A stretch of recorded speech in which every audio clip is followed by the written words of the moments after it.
Bonjour à toutes, bonjour à tous, bienvenue dans un nouvel épisode du Big Data Hebdo. Le Big Data Hebdo, c'est le podcast francophone de la data et aussi de l'IA. Et toutes les semaines, on essaye de vous faire un épisode qui peut tour à tour être une interview, être un épisode de news. Et aujourd'hui, on a une interview qui nous permet de revenir sur un sujet que nous avons souvent abordé dans le Big Data Hebdo. Évidemment, ceux qui ont lu le titre savent de quoi on va parler, mais on va parler de DBT. Et aujourd'hui, on va pas parler de DBT de manière béotienne comme on a pu toujours le faire. On a l'immense chance d'avoir quelqu'un qui vient de chez DBT pour nous expliquer ce qu'est DBT et la vision globale de la société qui est derrière DBT, qui s'appelle DBT Labs. Et donc, pour cet épisode, j'ai avec moi mes plus fidèles co-animateurs. Salut Jérôme, comment ça va? Salut, ça va bien. Je suis content d'être là sur un beau sujet. Moi, j'aime bien DBT. C'est un des connecteurs que j'utilise en démo parce que, il est facile à mettre en œuvre. Ouais. Voilà. Parce que tu fais des démos de Zinea, qui est un data catalogue.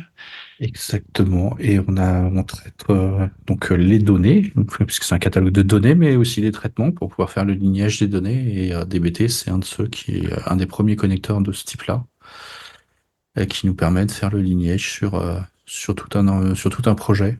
Et même au-delà, parce que si on a plusieurs projets DBT où on va pouvoir faire le lignage sur la totalité des projets et pas isolé sur un seul projet. C'est l'intérêt du data catalogue au-dessus de chacun de ces environnements. Oui, et puis dans l'environnement complet, tu vas jusqu'à ta visualisation dans Tableau ou dans Power BI, et tu pars de ta base de données initiale ou de Excellent. ton data lake. Voilà, donc ouais, DBT, je suis un grand fan. Et à l'autre bout du Zoom, j'ai Paul. Salut Paul, comment ça va? Salut Vincent, bah, ça va très bien. Ouais, je suis pas un grand utilisateur de DBT parce que mes occupations du moment sont plutôt de faire des vidéos YouTube alors je montre à l'écran pour les auditeurs et les auditrices. Là, je fais des petits schémas sur papier, je les passe dans GPT-4o et ça m'écrit du code et je suis assez bluffé par ce qui se passe, mais ça n'a rien à voir avec DBT. Mais en tout cas, le lien que j'ai avec le sujet, c'est que je connais notre invité aujourd'hui. Et Et je donc, te tu laisse. veux dire qu'avec GPT-4o, tu pourrais faire ton design de traitement de données et il te sortirait les modèles DBT peut-être? Mais c'est mon prochain défi. Après cet épisode, je vais tenter ça. On va voir ce que ça donne. Ouais. Et nous avons le plaisir donc d'accueillir Florian. Florian, merci d'être avec nous. Est-ce que tu peux te présenter pour nos auditeurs et qu'on sache un peu qui tu es et d'où tu viens? Alors, on s'imagine que tu as peut-être un peu baigné dans le monde Microsoft, parce que pour connaître Paul, il faut avoir été un peu Microsoft dans sa vie.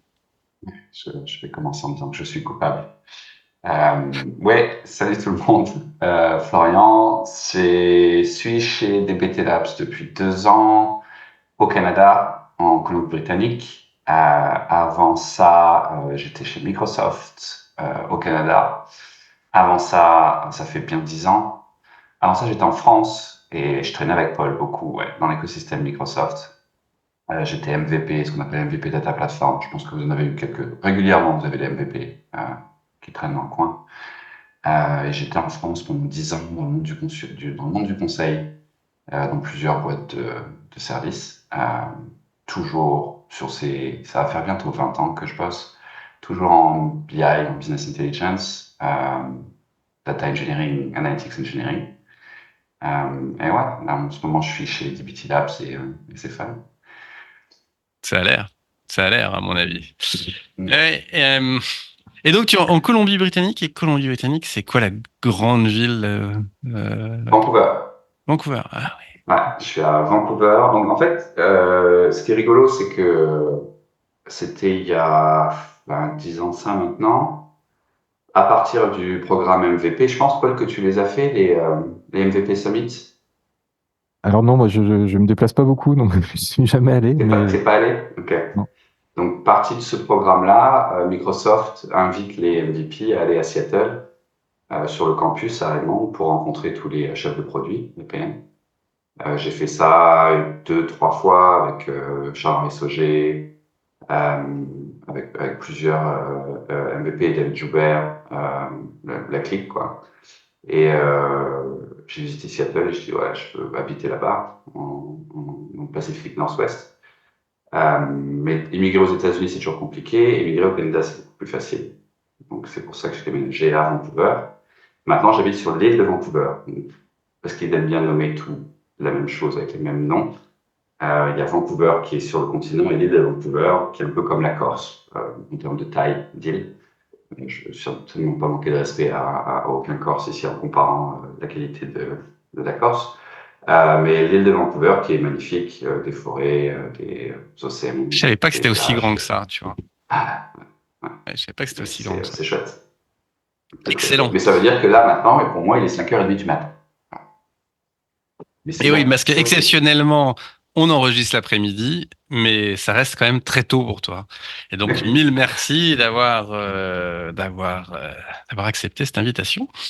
Bah, merci à vous d'avoir décalé le planning si c'est pas dans vos habitudes. Les habitudes sont faites pour être changées, comme je dis toujours. Et par ailleurs, c'est assez marrant parce qu'on a un de nos invités récurrents qui est chez Databricks, qui lui est à Toronto. Donc finalement, vous êtes quelques Français du Big Data Hebdo à être présents dans l'Ouest canadien. Mhm. Allons-y, attaquons tout de suite. Allez, tu peux nous, pour quelqu'un qui ne connaît pas DBT, dire ce qu'est DBT, s'il te plaît. Ouais, c'est compliqué ça. C'est compliqué, c'est simple. DBT, donc j'ai plusieurs définitions. La première en général que j'utilise pour quelqu'un qui connaît déjà un petit peu le monde de la BI, c'est que DBT c'est le T dans ELT. Donc déjà on dit ELT, qu'est-ce que ça veut dire? C'est Extract, Load and Transform. Et immédiatement, les gens qui sont un petit peu en business intelligence et analytics engineering savent que normalement c'est on dit ETL, Extract, Transform and Load. Et ça, c'est tous les produits qu'on avait historiquement qui se connectaient aux bases de données applicatives, charger toute la donnée, transformer, nettoyer la donnée en mémoire et ensuite aller l'écrire dans une base de destination, le data warehouse ou un data mart. Ça, c'était un peu l'approche traditionnelle. L'approche qui a évolué quand on est passé sur le cloud en ELT, où on va charger toutes les données et les déposer directement dans le data warehouse, et c'est dans le data warehouse qu'on va faire les transformations. Donc c'est pas en utilisant un produit tiers comme Integration Services ou Talend ou Informatica, c'est on va utiliser son Snowflake pour faire ses transformations dans Snowflake, son BigQuery pour faire les transformations dans BigQuery, son Redshift, etc., etc. Il y a deux choses qui ont permis ça. D'abord, les cloud data warehouse, donc Snowflake, Redshift, BigQuery, etc., sont capables de scale, de monter en capacité, en puissance très facilement, juste avec un slider. La seule partie douloureuse, c'est la facture à la fin du mois, mais en dehors de ça, sinon, d'un point de vue technologique, on peut rendre la plateforme beaucoup plus puissante, ce qu'on ne pouvait pas on-prem. Avant le cloud, quand son data warehouse avait plus de place, il fallait acheter un disque et il fallait shipper le disque. Maintenant, c'est plus du tout comme ça. Et la deuxième chose, c'est que on avait besoin d'une manière de gérer son code SQL, parce que maintenant toutes les transformations sont SQL.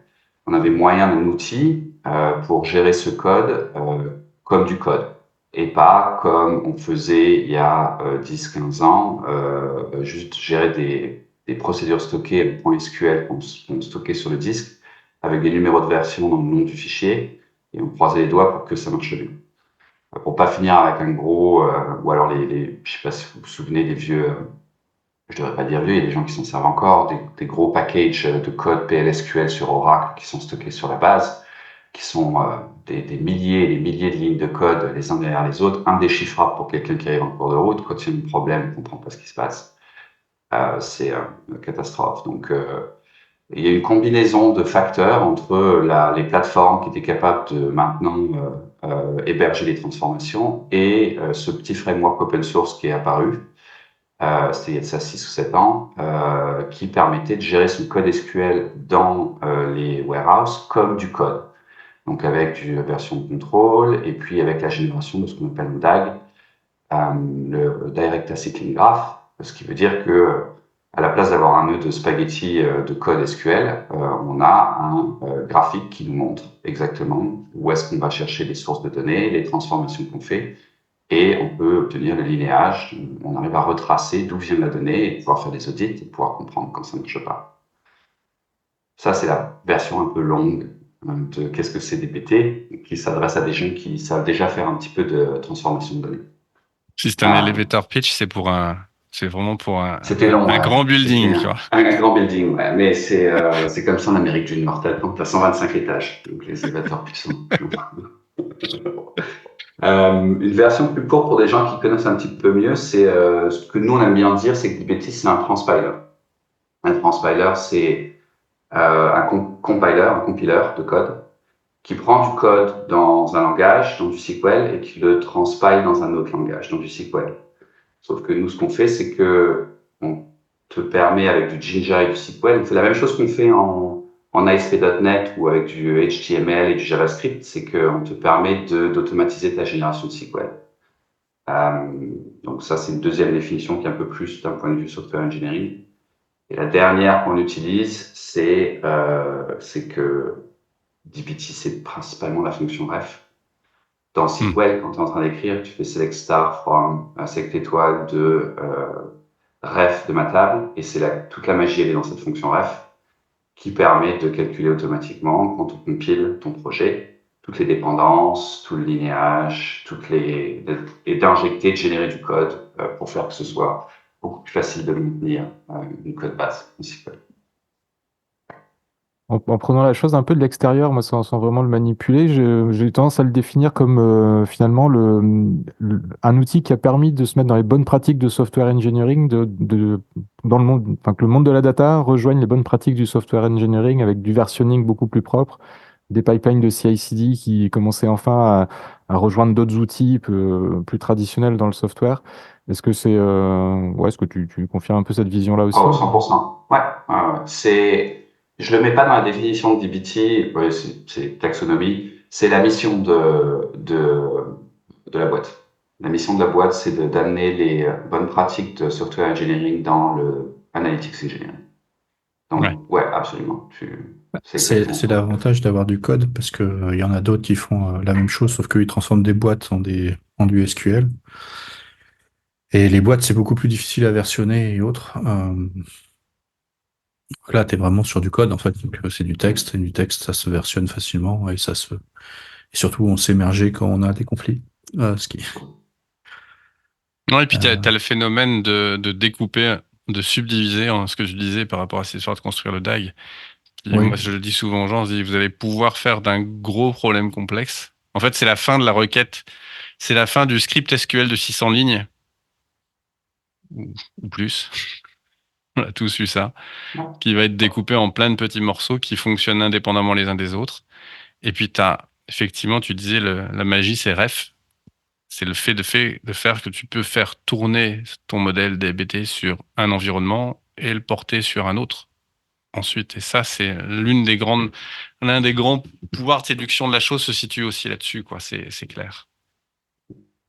Il y a je me souviens, parce qu'avant ça, il faut se souvenir qu'en isolation, avant ça, moi je me souviens avoir passé des semaines, Paul, ensemble, à débugger du XML sur SSIS, Integration Services, le TL historique de Microsoft avant Azure Data Factory, où effectivement c'était chouette parce que c'était des box, et puis on tirait des flèches pour des box.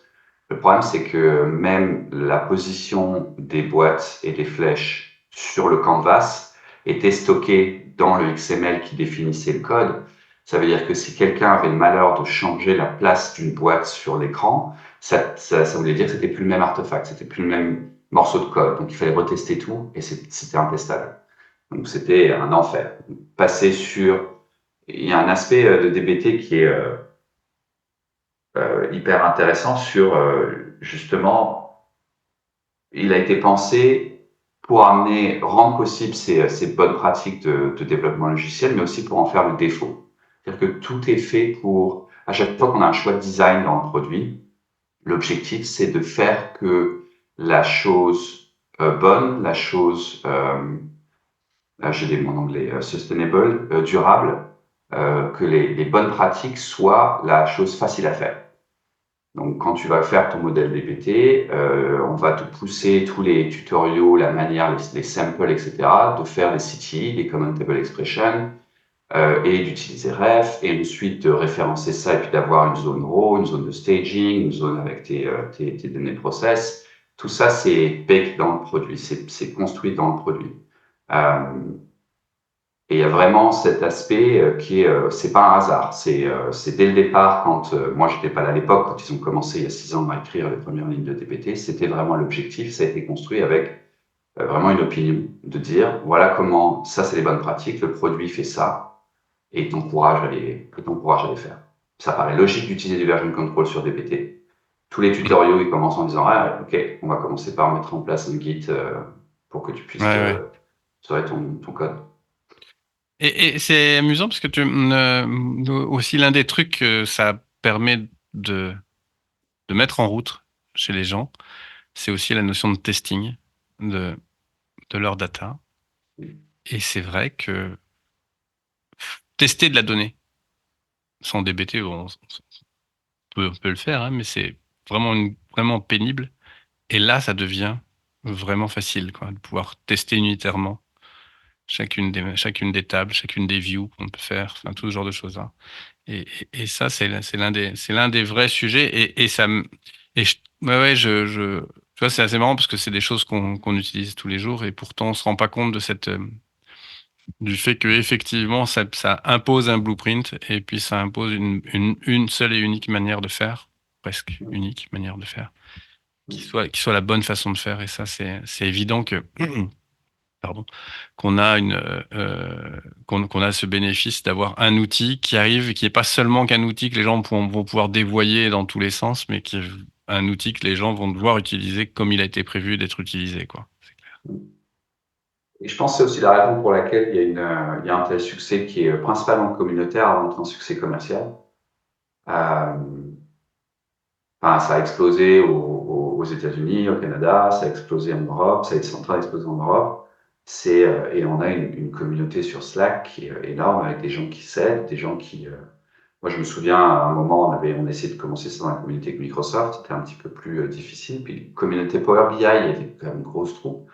Mais là, sur un sujet qui est relativement pas très sexy, qui est de la transformation de données en utilisant SQL, on a une communauté, un engagement qui est hyper impressionnant, quoi. Et c'est pas un hasard, hein. Le produit est, et c'est pas, je pense que les créateurs de DBT eux-mêmes sont extrêmement intelligents. Ils ont été chanceux d'arriver à ce moment-là avec ce produit-là. Mais c'est aussi de la communauté par elle-même, quoi, hein, Ouais. Tu dis le succès commercial. Vous êtes combien chez DBT aujourd'hui? 400. 400. Je pensais que la boîte était déjà plus grosse que ça. Tu vois. Pourtant, c'est déjà pas mal, hein, pour une boîte qui est née il y a combien de temps? 5 ans, c'est ça? Ok. En fait, la boîte s'est transformée il y a 5 ans. À la base, ce qui s'est passé, l'histoire de DBT, c'est que ça a été écrit par des consultants. Donc la boîte, c'était Fishtown Analytics. Oui. Ils étaient une dizaine, quinzaine, vingtaine, trentaine de consultants. Et ils en avaient marre. Ils étaient au tout début de Redshift. Quand Redshift a commencé, c'était en 2015, quelque chose comme ça, 2016. Redshift, qui est le data warehouse d'Amazon, pour ceux qui ne connaissent pas, qui est un des premiers big scale cloud data warehouse, c'est Redshift. Et ils en avaient marre de toujours refaire la même chose. Comme un consultant, on a l'habitude de toujours arriver, déplier toujours les mêmes outils. Et ils se sont dit, bon, bah là, on va commencer à coder, puis on va coder open source, et puis on va arriver. Et ce qui était intéressant, c'est que c'était des gens qui venaient du marketing, qui venaient de la BI, mais plutôt côté front-end, plutôt côté reporting. Et des gens qui étaient intéressés, qui ont appris les bonnes pratiques et qui voulaient faire que l'outil liquide. Et qui voulaient surtout, à la base, au début, ils voulaient pas le but c'était pas le vendre. Le but c'était de le laisser au client. Et c'était des gens qui avaient envie d'avoir des missions intéressantes, courtes, d'arriver, de mettre en place le produit et ensuite de passer à la mission suivante. Ça a été le business model pendant assez longtemps. Ce qui fait que le produit, il est fait pour être utilisable par les utilisateurs eux-mêmes. Il est simple et il est bien fait. Et ensuite, Génial, ça. ouais. Ensuite, quand ils ont eu du succès, ils se sont dit, bah, autant monter une boîte là-dessus et puis essayer de faire quelque chose. mais en laissant dbt core open source. Mm.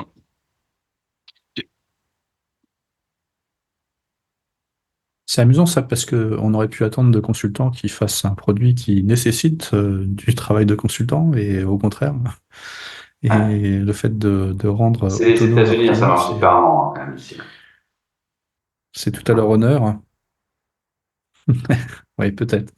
Non, mais en plus, mais moi, je peux les comprendre aussi, le fait de vouloir se débarrasser du truc pénible et de dire, bon, attends, ce truc pénible qui est de setuper enfin, de faire la structure de données, de devoir aller mettre les mains, écrire des kilomètres de SQL, autant le faire de manière un peu simple.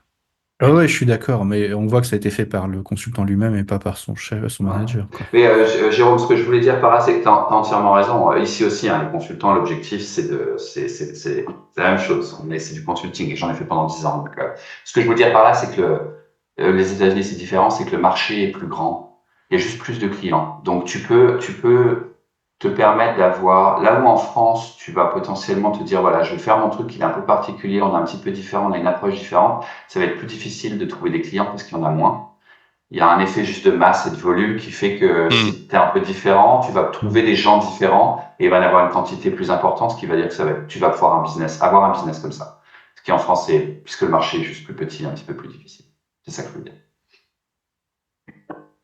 Tu nous as parlé à plusieurs reprises d'environnement cloud. Toi, j'imagine, tu as gardé une forte connexion avec ton monde d'origine, le monde Microsoft, dans les environnements cloud que tu utilises. C'est quoi ton paysage dans lequel tu travailles au travers de DBT, justement?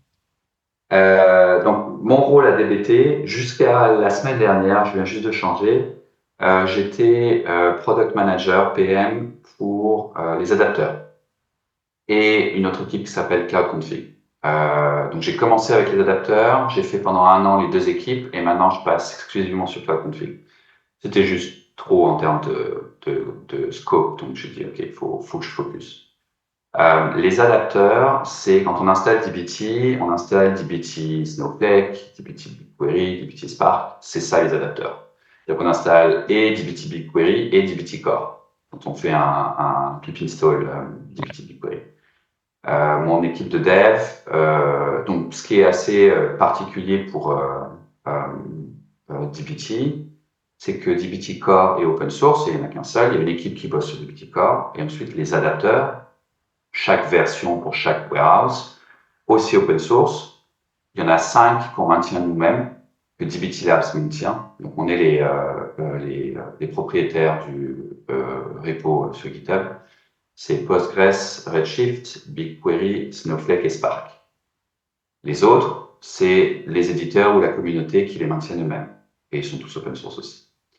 Mais ces 5-là, c'est dbt Labs qui les maintient, certains pour des raisons historiques, d'autres pour des raisons stratégiques. Mais mon équipe de développement s'occupe de ces 5-là. Donc, si tu me demandes quels sont les warehouses avec lesquels j'ai des affinités, c'est principalement Redshift, BigQuery, Snowflake, qui, je pense, il y a Databricks et Fabric qui sont à l'extérieur, mais juste avec BigQuery, Snowflake et Redshift, je pense qu'il y a plus de 50% du marché à l'heure actuelle. Et même BigQuery, ça reste. Moi, je m'étais dit, est-ce qu'il y a pas mal de gens qui ont peut-être pas basculé sur Dataform, l'outil interne que Google, je sais plus, ils avaient racheté une boîte qui s'appelait Dataform, là, Ouais, qui faisait, en fait, c'était globalement, c'était DBT. Au lieu d'être en Python, c'était en JavaScript de mémoire. C'est un peu ça l'histoire, quoi. Et vous avez pas vu vous avez pas, vous avez quand même de pas l'adoption qui vraiment. continue sur BigQuery. Ouais. Ouais. Euh, L'avantage qu'aura toujours dbt et les autres produits open source comparé aux produits offerts par d'ailleurs, on a un petit conflit avec le nom Coalesce pour Snowflake, c'est que dbt est capable d'adresser plusieurs warehouses. Et il y a Hmm. très peu de compagnies d'aujourd'hui qui utilisent qu'un seul warehouse. Ou peut-être à l'instant T, elles en ont un seul, mais il y a toujours des rachats ou il y a une volonté de changer.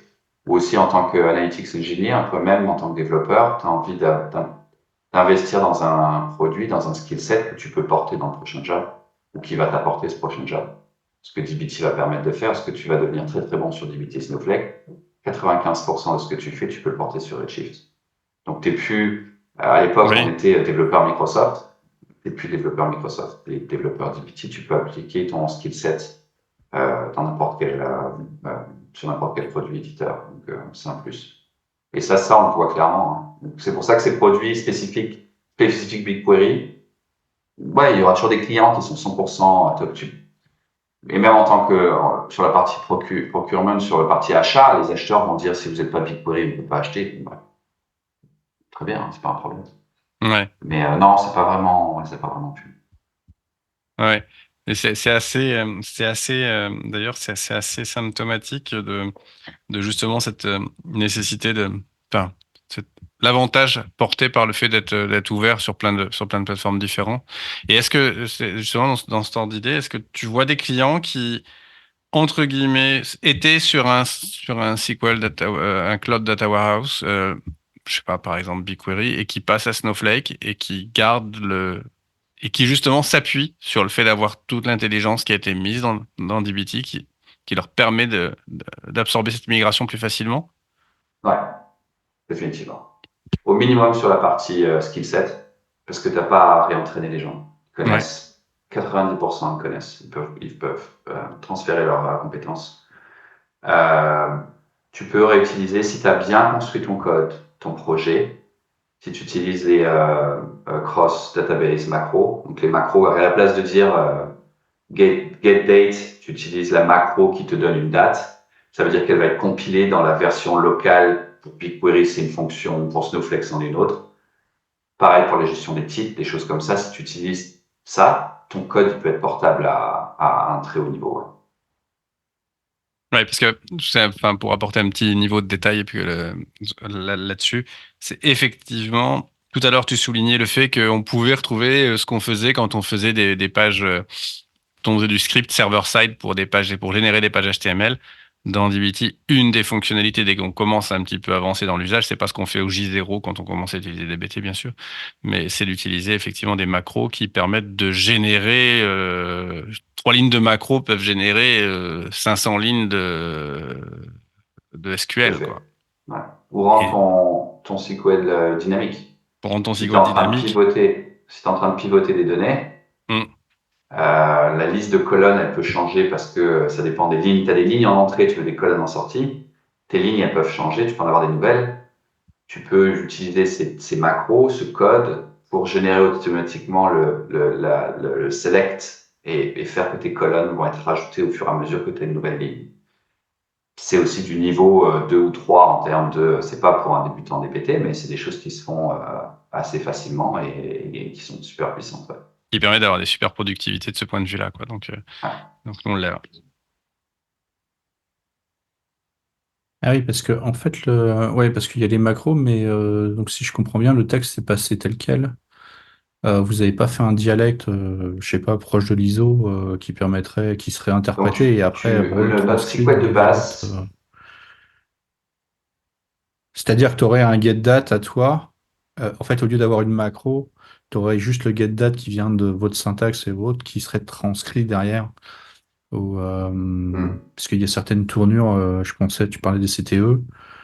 Il y en a certaines quand elles sont récursives. Pour certaines bases, il faut mettre le mot-clé récursif. Pour d'autres, il faut pas le mettre. Donc, bon, effectivement, ça peut s'ajuster avec les annotations que tu dis, mais ça pourrait être élégant que vous ayez une version qui Hmm. à vous et que donc ça soit traduit derrière par la ouais, bonne on forme, n'a pas ouais, par le pardon. bon dialecte, en fait, puisque vous faites du trans. Ouais, parce que tu parlais de transpiler, je pensais que vous aviez vraiment un dialecte SQL DBT, quoi, qui va prendre en charge toutes les parties qui varient et qui varient Le juste sur la SQL de syntaxe et pas base sur qu'on la a, sémantique, quoi. c'est du Postgres. C'est le SQL de base que parle DBT, c'est du Postgres.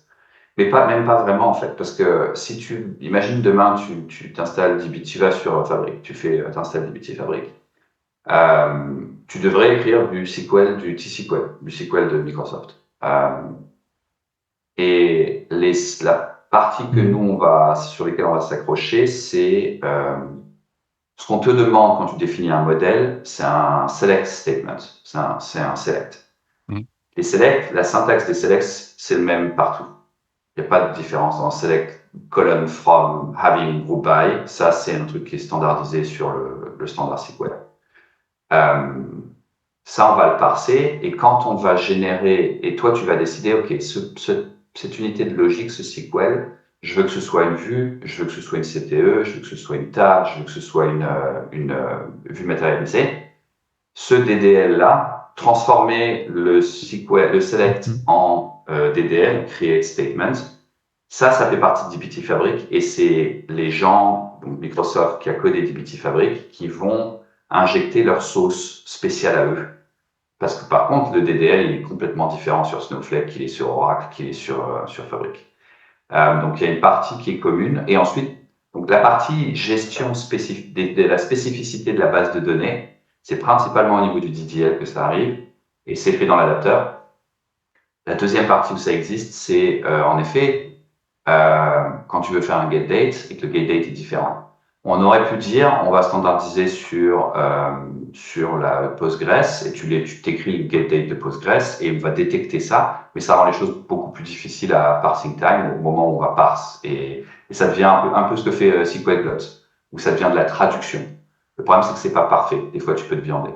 Et l'objectif à la base, une des contraintes qui était mise à la base au début de dbt, c'était que c'était de l'ETL, de l'ELT. On ne doit pas générer les choses qui sont à côté de la plaque. Donc, on a fait les choses de manière explicite. Ton getDate, si tu veux qu'il soit parse et si tu veux qu'il soit remplacé, il faut que tu utilises la cross DB macro et ça doit être le call, il est super simple, hein, c'est un appel de fonction.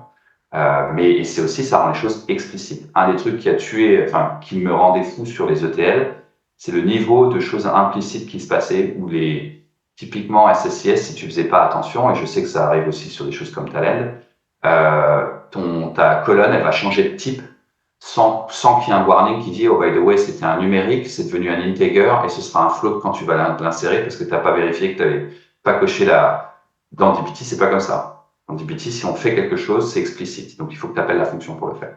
C'est un chouette design. C'est un chouette design qui a été fait. Et d'ailleurs, si tu dis, entre guillemets, tu récupères du code SQL qui existait déjà, tu instancies ton dbt, tu peux coller ton code SQL sans utiliser de ref, du code SQL qui est avec vraiment les dialectes spécifiques de ta base de données. Exactement. Et lui, il va le prendre tel que, c'est-à-dire que le code compilé sera le code que tu as mis, quoi. Ouais. Il n'y a pas de migration, il n'y a pas d'erreur, il n'y a pas de... Absolument. Ok, ouais, bah ça c'est un avantage. Par contre, effectivement, ça veut dire qu'en cas de migration, il faudra tout tester, quoi.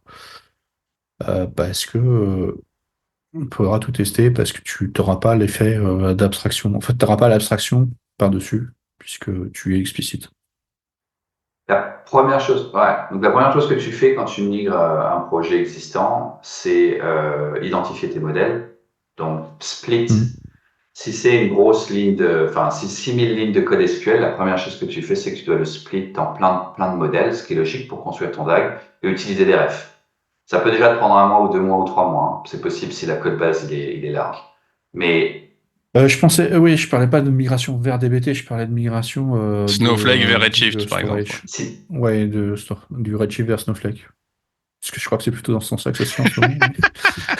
Je vais dire, c'est très local. Je veux pas troller. Mais ouais, je pensais à ça parce que tu vois, typiquement, les trucs bêtes, c'est.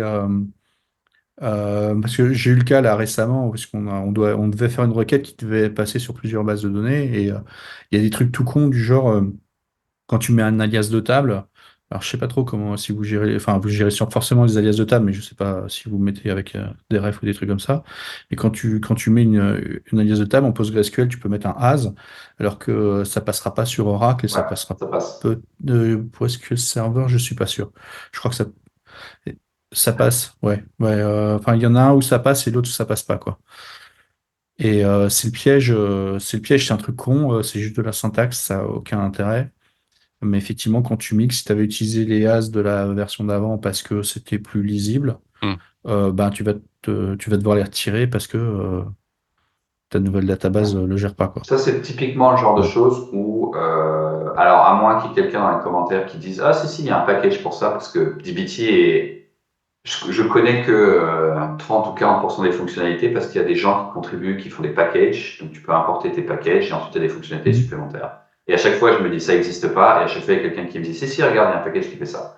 La gestion des as automatiquement, je m'attendais à ce que ce soit un truc où ouais, en effet, c'est un truc où tu dois retourner dans ton code et l'enlever parce que je vois pas comment on pourrait gérer ça automatiquement. Mais encore une Bah, fois, pour corriger ça, ce serait chiant. Ça, il faut que tu montes toute ta euh, syntaxe pour juste les retirer, mais quoi. l'effet hyper intéressant de DBT, c'est que tout ton code, si tu as construit tes tests, tu peux faire des Oui. refactors massifs de ton code base comme ça en faisant des contrôles, des recherches et replacer, enlève espace as, espace par espace. Et derrière, tu fais un DBT run, tu regardes tous tes tests sont green, bah, tu sais que ça a marché, quoi. Et, Ouais, c'est sûr que l'avantage, c'est que c'est un truc bête, là, ouais. pour le coup. Ça a remplacé. Euh, ouais, qu'il faut faire, mais attention, parce que ceux des colonnes, il faut. Parce que dans les colonnes, il faut garder le as. Il y aura toujours une migration de warehouse à warehouse, il y aura toujours un effort à faire. Je peux te garantir que ouais, mais tu le sais, enfin, utiliser DBT, c'est tout à fait 95% du travail, il te reste 5% du travail. Et si tu as bien construit tes tests sur ton projet initialement, tout est testable et tout est facile à. Et il me semble d'ailleurs que, aussi loin que je me souvienne, que c'est DBT qui a inventé le terme d'analytics engineering, je crois. Hein? Il me semble que c'est vous qui avez... Et ça dénote de justement mettre l'emphase sur cette partie d'ingénierer la transformation de données de manière à les rendre utilisables pour faire de l'analytique.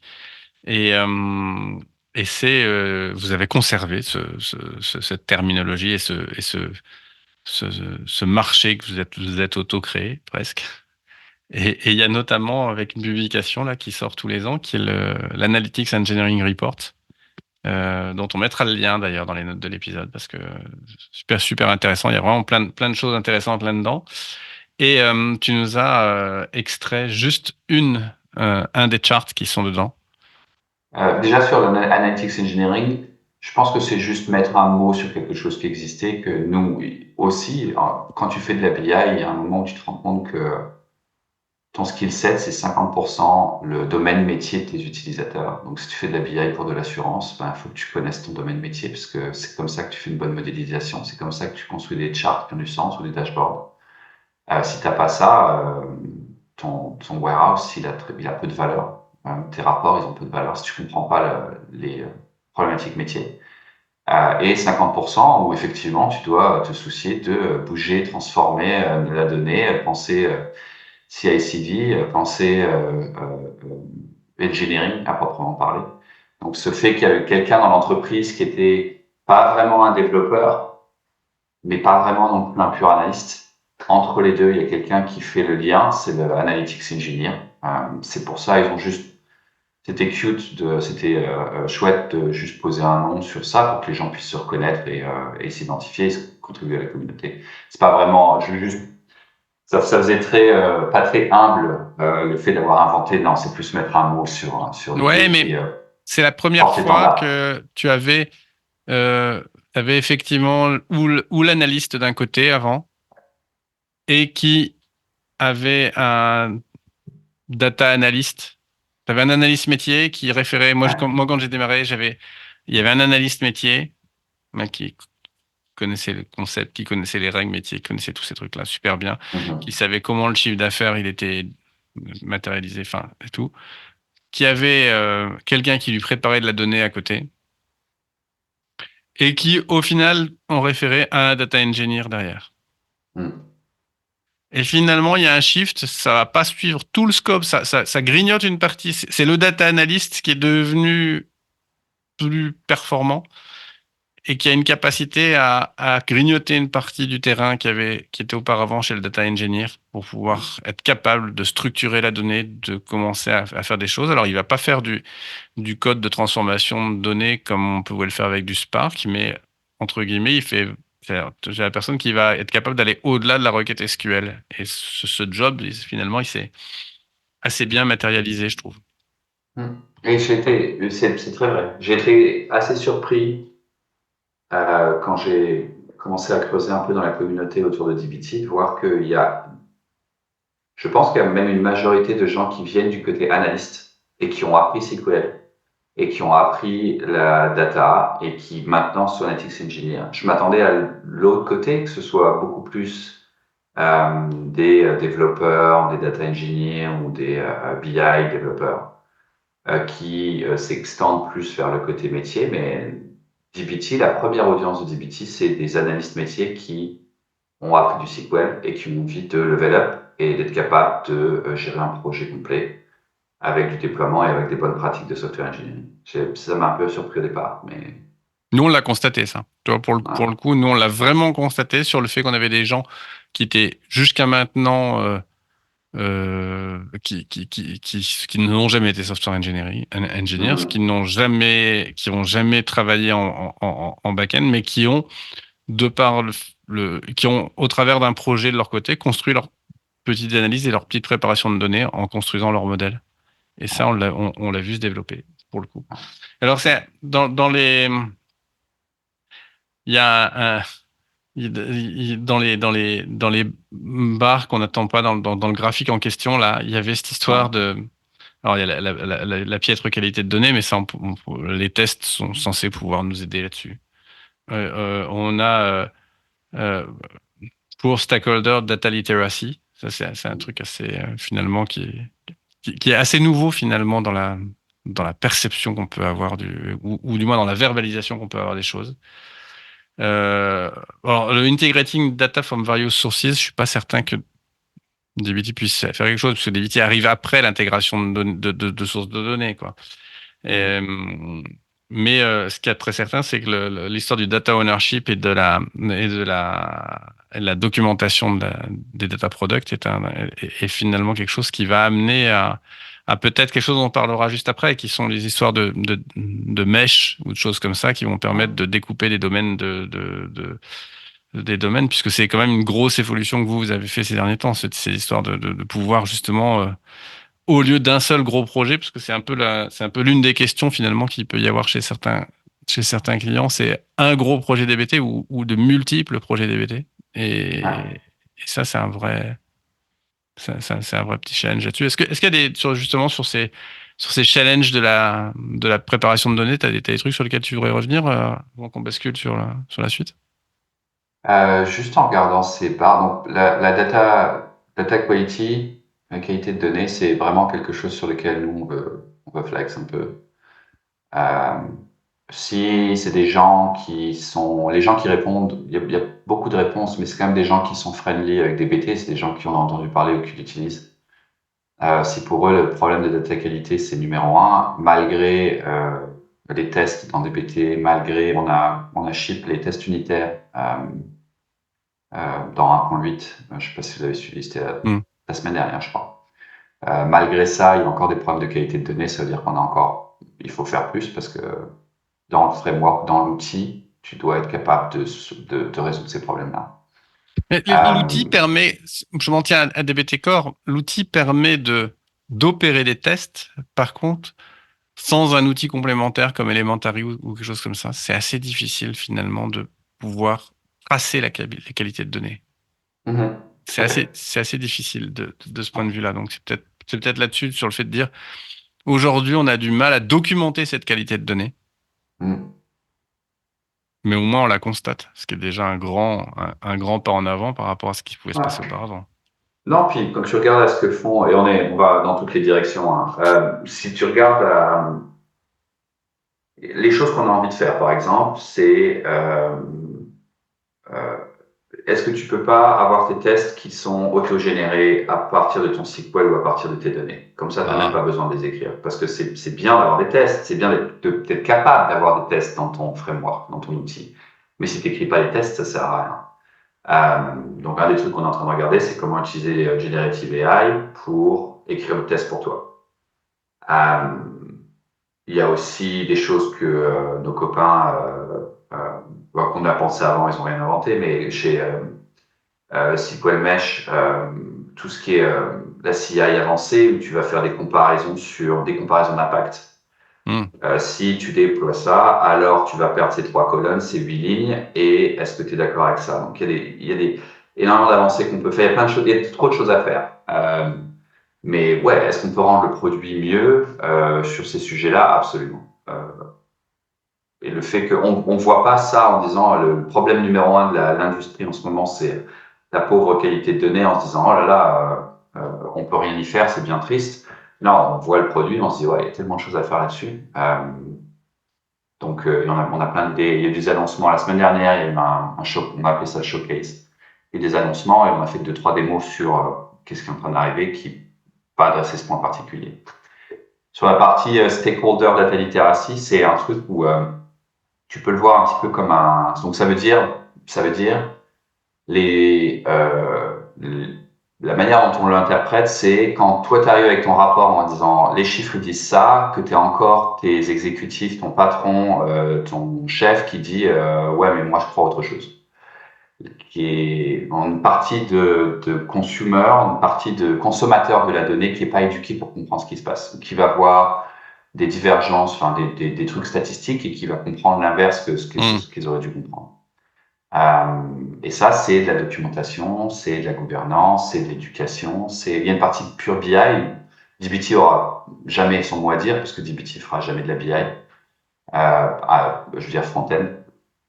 Mais il y a une partie comment est-ce qu'on peut rajouter du linéage pour expliquer d'où vient la donnée, comment on peut parler à cette personne-là, ce rôle d'analyste et leur donner ou de chef et leur donner plus de contexte pour qu'ils comprennent ce qui se passe.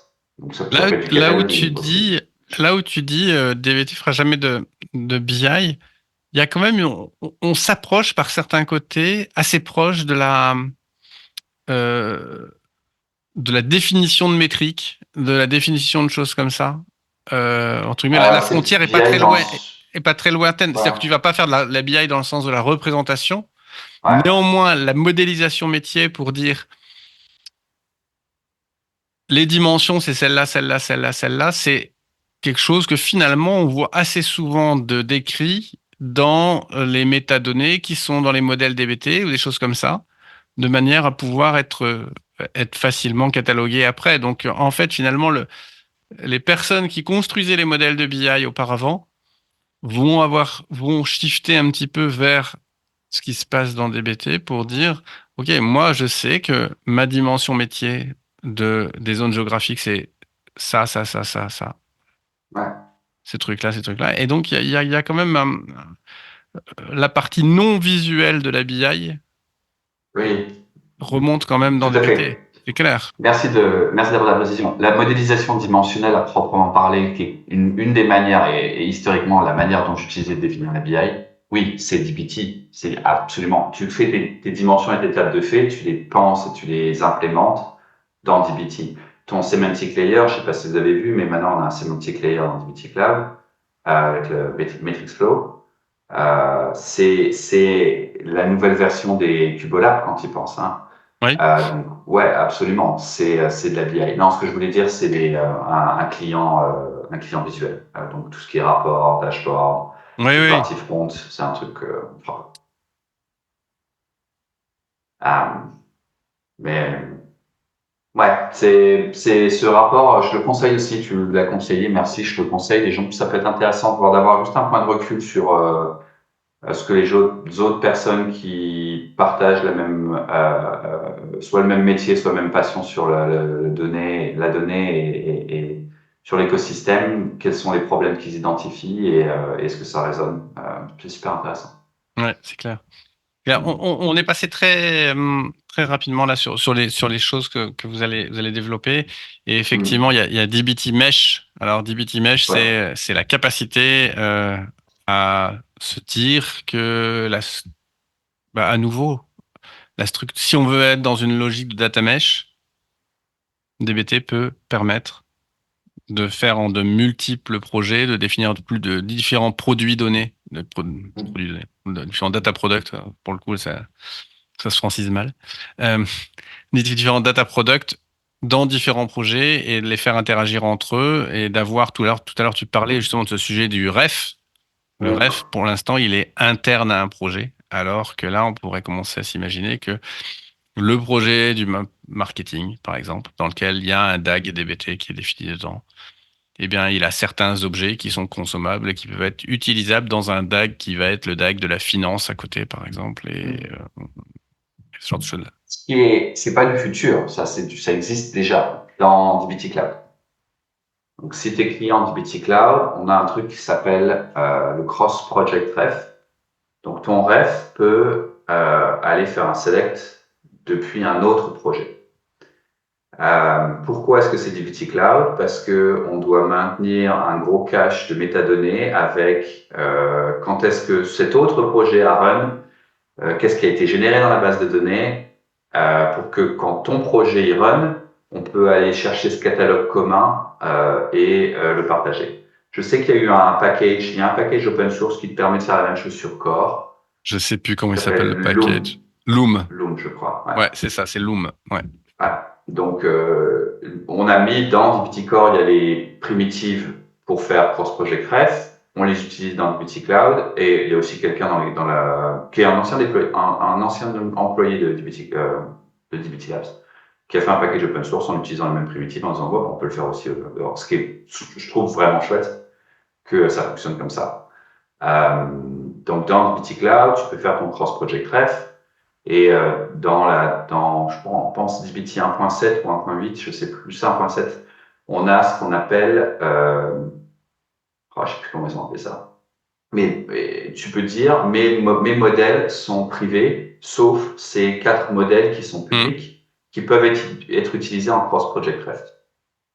Ce qui veut dire que l'objectif là, quand on a réfléchi à ça, l'objectif c'était de dire, quand tu veux, en software engineering, si tu veux aller vers une software oriented architecture, donc si tu veux avoir plusieurs équipes de développement qui bossent chacun sur leurs applications, ce que tu leur dis, c'est vous devez définir des API pour communiquer entre vos applicatifs. C'est des contrats versionnés. Et c'est comme ça que vous allez vous parler l'un à l'autre. Vous n'allez pas les lire directement dans vos bases de données, vous n'allez pas aller appeler vos méthodes, vous allez utiliser des interfaces avec des contrats, des API versionnés, et c'est ça que vous allez faire.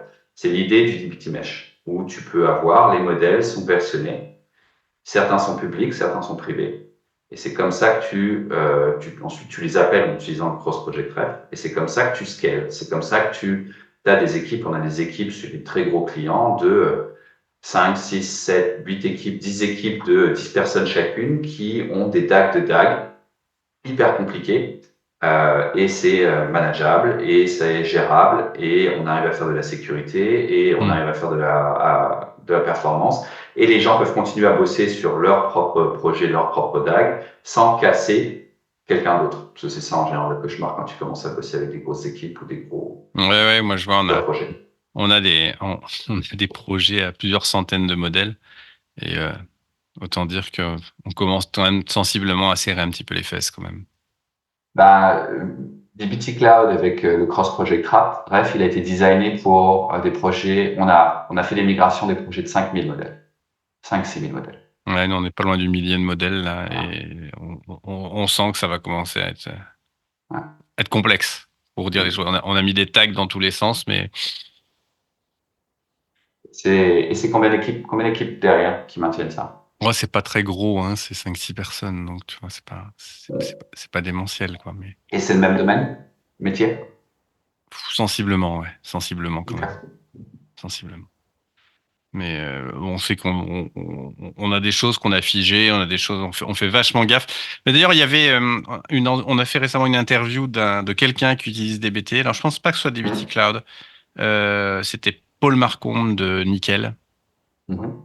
Et qui lui disait, eux, ils étaient monoprojets, et pourtant ils avaient un truc quand même assez conséquent. Et en fait, ils sont très très rigoureux sur les pull requests. Ouais. Pour passer les choses dans la branche principale, ils sont hyper rigoureux de ce point de vue-là en testing et tout ça, pour pouvoir se garantir qu'ils cassent pas tout quand il y a une pull request qui passe, quoi. Voilà. Mais après, c'est toujours pareil, c'est du software, c'est de l'architecture logicielle. comment tu setup tes équipes de développement. Est-ce que tu fais du monorepo ou est-ce que tu fais du multi-repo? Est-ce que tu fais du microservice? Est-ce que tu fais du monolith? Est-ce que tu fais du... Tu choisis en fonction. Nous, on a une opinion sur ce qu'on préfère. Et c'est un peu comme ça que dbt Cloud est construit. dbt, tu fais ce que tu veux sur ces aspects-là. Il y a quand même une préférence sur du multi-repo, sur des choses, mais tu peux le faire fonctionner en monorepo. Par contre, ça veut dire que derrière, ta CI, elle doit être clean, quoi. Parce que, et tu dois aussi être un petit peu malin sur comment tu gères. Monorepo, les problèmes qu'on a, c'est quand tu clones et que tu pools, tu vas cloner le repo complet. Si ton repo il est large et que tu as ça automatisé qui tourne beaucoup, tu peux avoir des coûts d'infrastructure supérieurs. Tu dois aussi payer quelqu'un qui doit maintenir tout ça pour toi. Donc, c'est toujours pareil, c'est des balances entre... Mais on est très content qu'on en soit là, parce que ça veut dire que tu as le choix maintenant de pouvoir le faire. Ce qui n'était pas le cas avant. Avant, tu avais ton vendeur qui disait ça c'est le warehouse, ça c'est le TL, ça c'est ceci, et c'est comme ça que tu vas le faire. Tu peux pas utiliser de version control et tu peux classer CI/CD. Ouais, c'est clair. Non, mais on est d'accord. Maintenant, tu as le choix de t'adapter ton framework à comment toi tu as envie d'être organisé. Alors, tu l'as dit à de nombreuses reprises, où coexiste dbt Cloud, d'un côté, qui est le produit commercial construit par dbt Labs, et dbt Core, qui est le produit open source complet, qui est celui maintenu, j'imagine, majoritairement par des gens de dbt Labs et par la communauté. Moi, c'est une équation que je n'ai pas, qui après avoir étudié des business dans tous les sens, que j'ai toujours pas réussi à résoudre.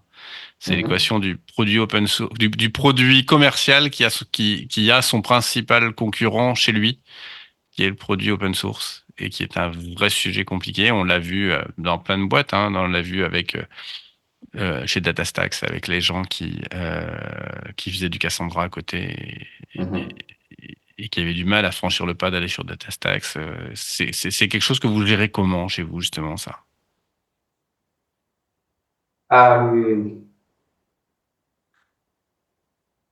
dbt Core, donc exactement, dbt Core, on a une équipe,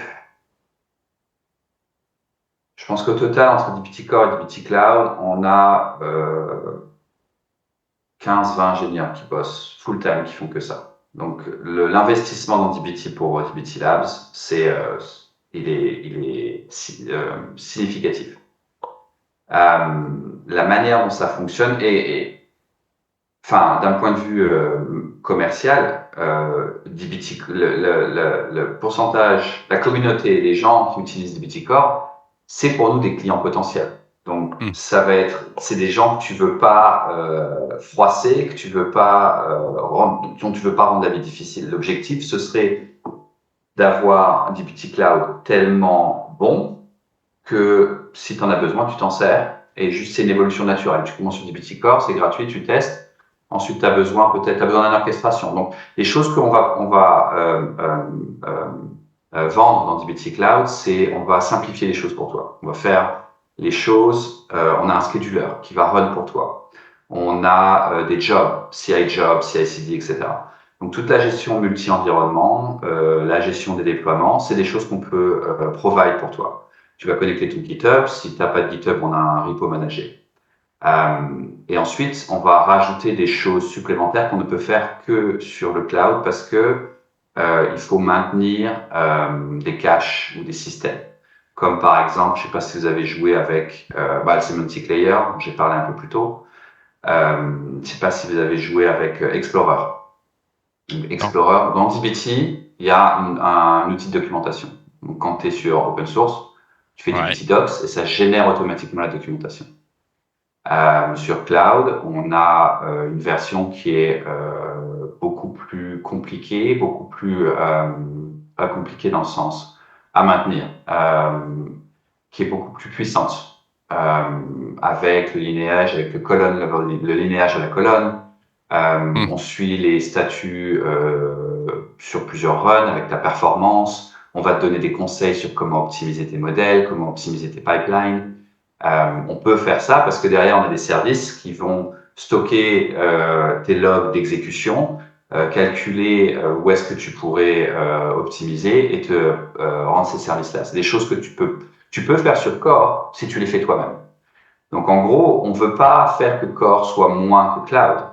Il faut que Core soit aussi bon sur la partie transformation. Donc. Et Core est de toute façon le runtime qu'on va utiliser sur Cloud. Mais on va ajouter des fonctionnalités supplémentaires qui vont faire que c'est plus facile et qui vont faire que t'as pas besoin de déployer ta propre infrastructure. C'est ça le value proposition. Alors le business model, il s'appelle, ça a un nom, je crois que c'est Open Core. Le nom du business model open Ok, source. c'est Open Core, ouais, c'est ça, ouais. D'accord. Ouais. Ok. Le nom du business model open source. Le cœur est disponible tel que vous l'utilisez. Vous avez des features complémentaires qui ne sont pas open source et qui sont complémentaires à ça. C'est des choses comme ça.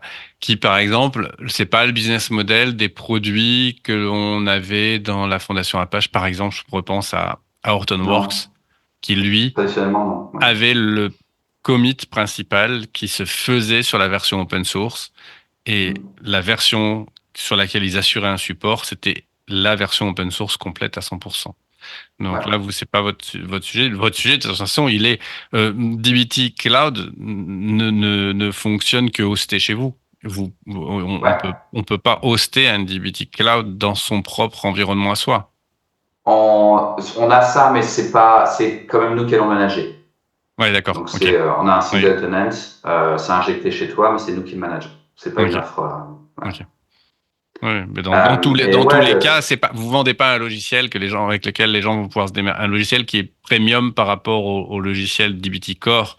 C'est quelque chose que vous managez, quel que soit l'endroit où il tourne, quoi. Ouais, tout à fait. Et c'est un truc tout bête aussi. Par exemple, si tu penses sur du mesh de la collaboration, tu as besoin de gérer du role-based access control, donc de la sécurité sur tes projets. Quand tu fais du core, ça veut dire que c'est à toi à penser à l'infrastructure que tu vas devoir déployer, comment tu vas gérer ça au niveau de l'accès système. Si tu fais du cloud, on a tout ça qui est baked in. Tu peux servir du cloud comme d'un IDE, donc d'une interface de développement, et on définit toute l'intégration de sécurité directement au niveau de cloud. Donc c'est aussi des choses que tu peux faire en open source, aucun problème, si tu as la compétence. Et c'est beaucoup de boulot. C'est beaucoup de boulot. Nous, on l'a fait, construire de l'outillage autour de dbt. Et c'est un boulot colossal de gérer, de pouvoir extraire les logs, de pouvoir construire de la métrique, de pouvoir faire plein de choses, pouvoir injecter les bons credentials quand on doit faire le run, de faire tout ce genre de choses-là qui on mésestime toujours. C'est un peu, j'ai souvent cette analogie de l'iceberg, finalement, où on voit la partie émergée de l'iceberg. Et la partie immergée, elle est 7 fois plus grosse, quoi. Donc c'est clair. Et on a la chance d'avoir dbt qui est un excellent produit et qui vraiment sert en partie open source, qui vraiment a une communauté et répond à un besoin. Et donc je trouve qu'il y a une mission et un aspect fondamental qui est vraiment super intéressant. Et la partie commerciale qui est on a une opportunité de construire des produits hyper complémentaires. Il y a un aspect complémentaire, il n'y a pas de cannibalisation. Et ce qui veut dire que on a un succès commercial, on n'est pas, enfin, ça se passe bien, quoi. dbt Labs fonctionne bien, on n'a pas de problème de cash flow, et ça nous rend dans une position qui nous permet de continuer à contribuer sur dbt de manière significative. Et aussi d'essayer de faire des choses nouvelles côté semantic layer, côté explorer, côté gouvernance. Et c'est des choses qui, moi en tant que PM, je m'amuse énormément en ce moment. J'imagine, ouais, c'est la pleine effervescence.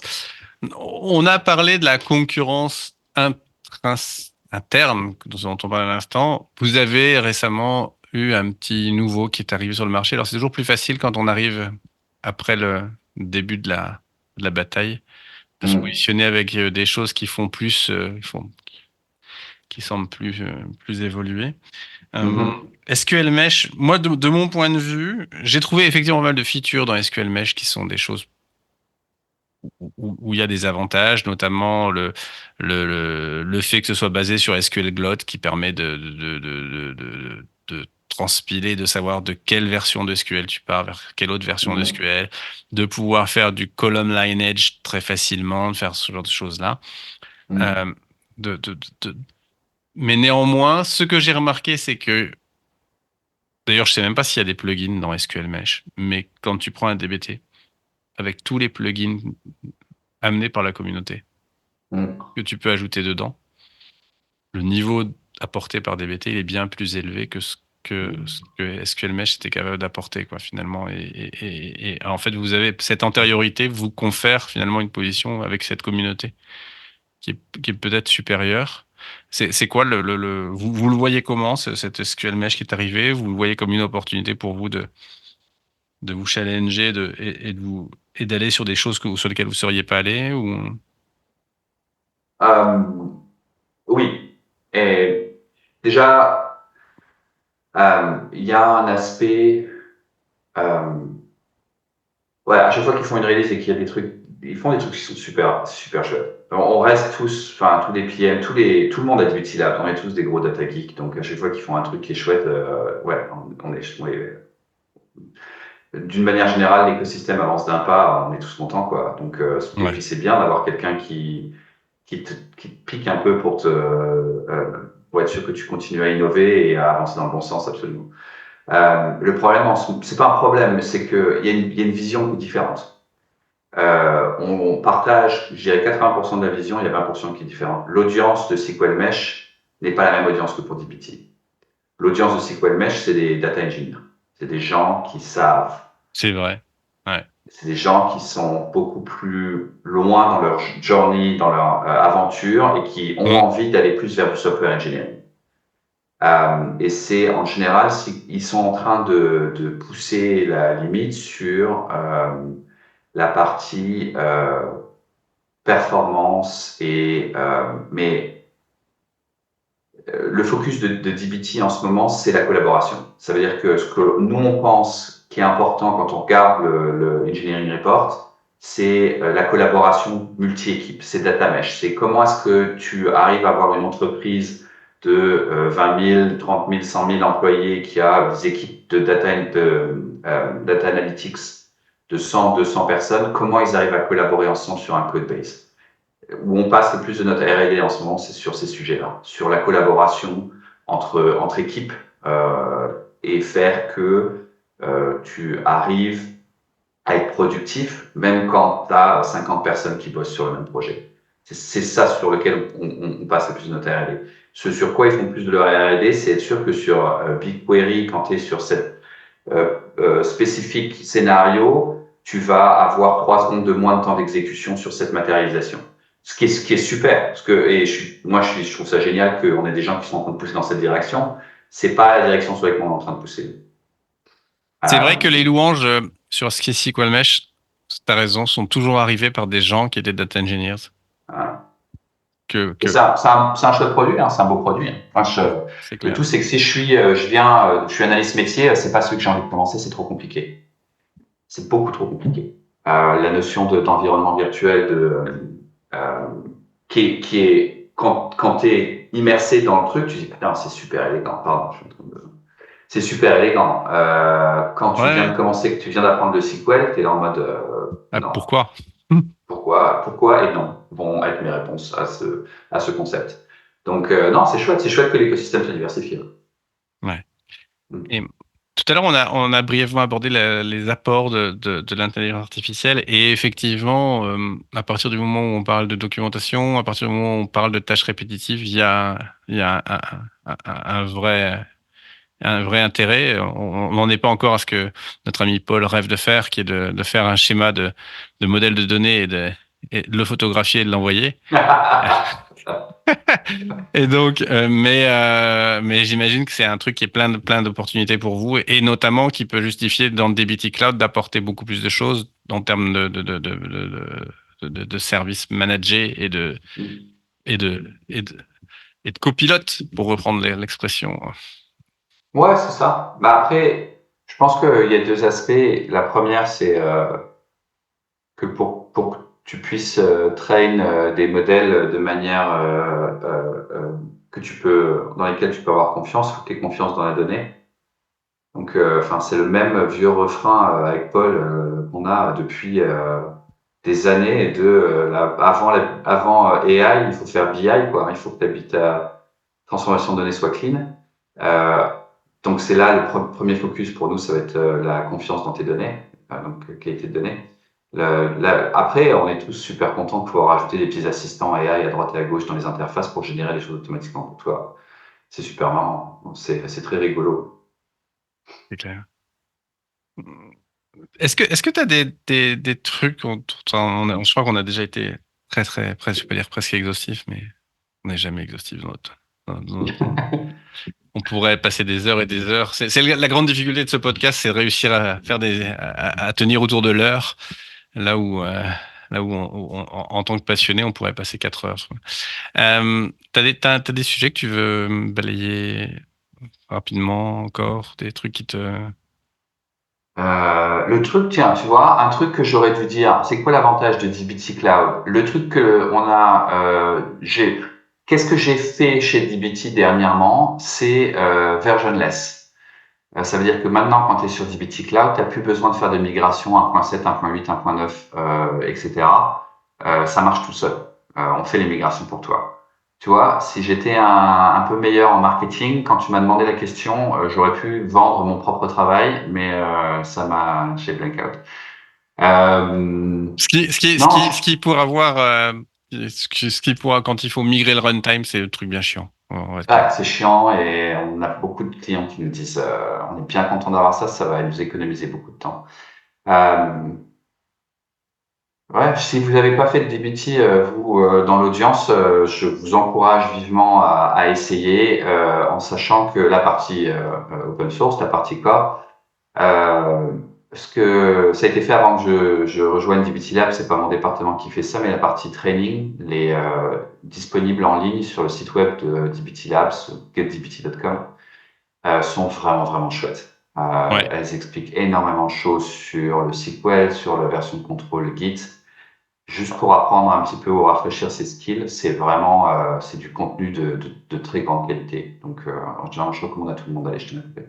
Puis si vous le voulez en français, moi j'ai un collègue qui avait écrit sur le blog de Datatask, qui avait écrit certains articles pour y aller pas à pas. Il y avait 3 ou 4 articles pour aller jusqu'à